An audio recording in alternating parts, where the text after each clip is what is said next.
right, do we call you Dr. Lauri King? Are you a doctor? Not yet. Working on it. What are you trying to do now? I'm actually pursuing my LPC. I don't know what that is.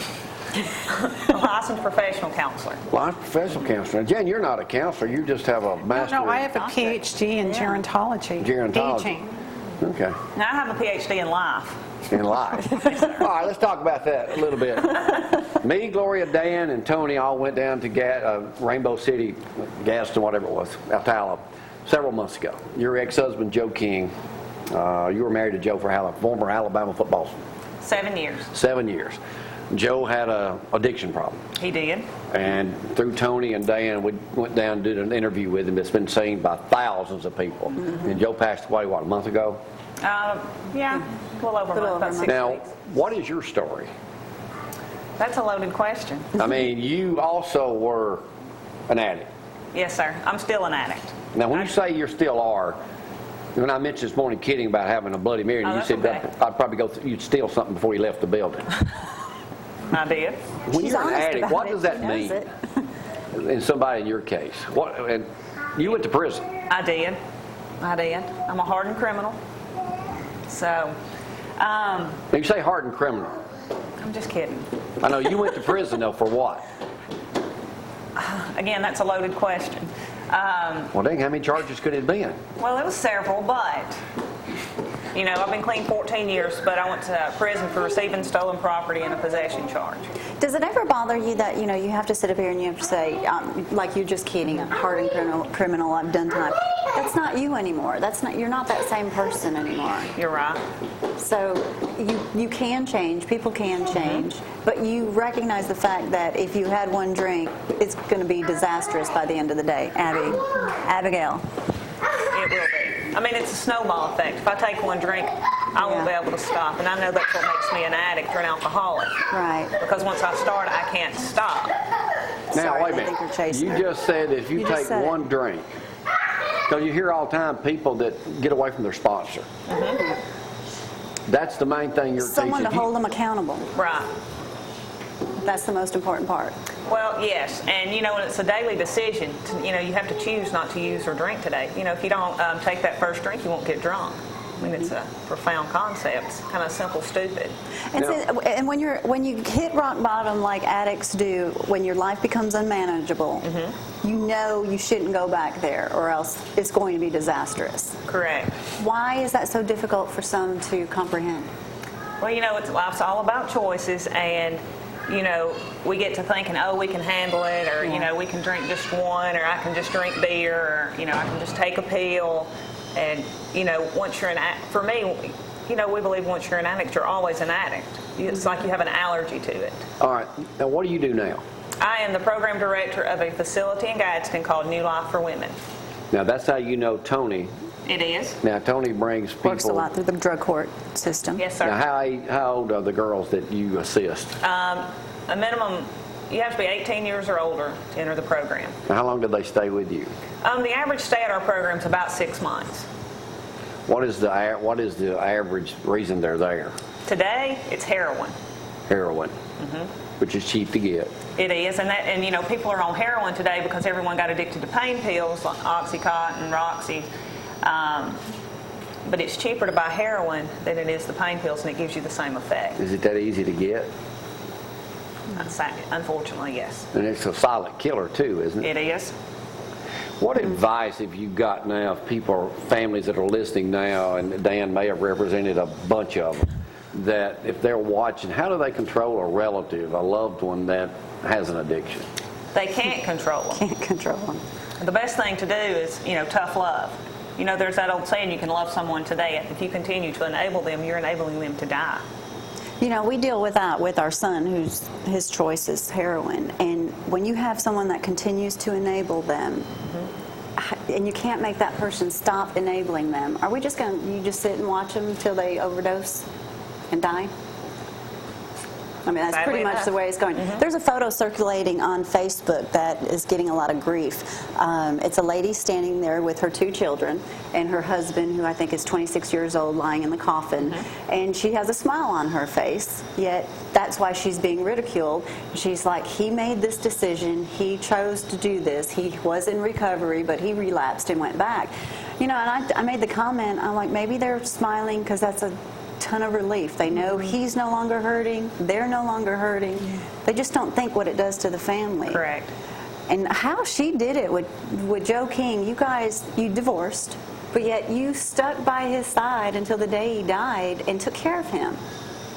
And their love was not there anymore. There's some of the video we took when we were down there back earlier this summer with Joe.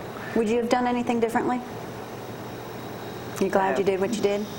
It was the right thing to do. It was.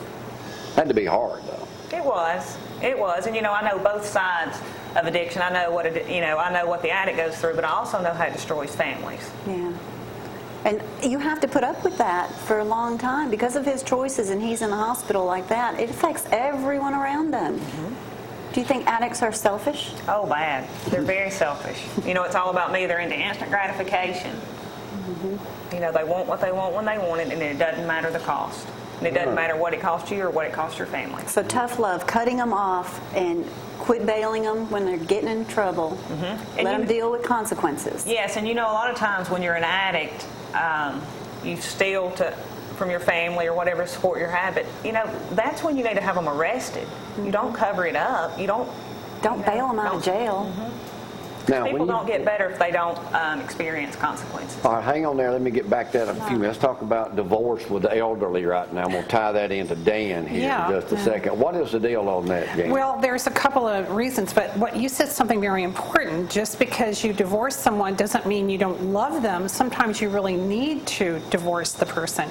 Well, one researcher named Deidre Blair said that the top 3 reasons for older adults divorcing are lack of communication, adultery, and abuse. She also How old are you talking about? 65 and over. Ooh, well, I ain't nowhere near that I feel age. better, don't Yes. Yeah. Yeah. Oh, close Now, she also interviewed the children, the adult children, and their reactions fell into 3 categories. They were either devastated, angry, or they felt great about it. You know, why didn't you do this before? Now, I also found out in my research that the AARP has a love and sex expert. Can you believe They it? didn't call me. And she did, well, darn it, she did research on this topic, but they were 45 and over. Her top 3 reasons were, number 1, it's gradual. It's like a balloon that's deflated over time. Number 2, there was a triggering event, a crisis, like a job change or a drop in income. And the third one was living separate lives.